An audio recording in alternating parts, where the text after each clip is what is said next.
32 জুলাই বৃহস্পতিবার। Remembering hour heroes কর্মসূচি পালন করে শিক্ষার্থীরা।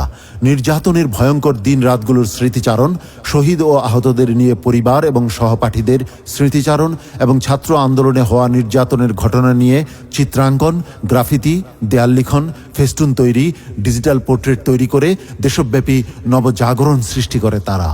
গোয়েন্দা পুলিশের হেফাজতে থাকা বৈষম্য বিরোধী ছাত্র আন্দোলনের 6 সমন্বয়ককে ছেড়ে দেওয়া হয় এদিন।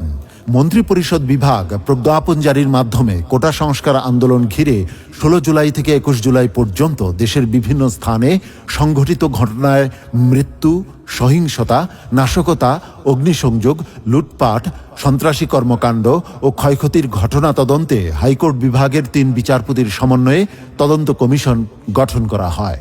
ইসলামী আন্দোলন বাংলাদেশের সিনিয়র নায়েবে আমির মুফতি সৈয়দ মোহাম্মদ ফয়জুল করিম শায়েখে চরমোনাই এদিন শহীদ, আহত ও কারাবন্দীদের বাসায় যান।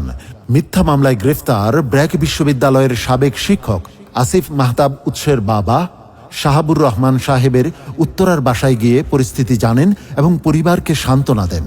মীর মাহফুজুর রহমান মুগ্ধর শোকাহত পরিবারের সাথে সাক্ষাৎ করতে গিয়ে তিনি বলেন, আওয়ামী সরকার জুলুম নির্যাতনের সকল রেকর্ড ছাড়িয়েছে। সাধারণ মানুষ নিরাপত্তাহীনতায় ভুগছে। জাতিসংঘ পর্যন্ত বলতে বাধ্য হয়েছে দেশে মানবিক সংকট চলছে। এই সরকার ক্ষমতায় থাকলে মানবিক সংকট আরও বৃদ্ধি পেতে থাকবে।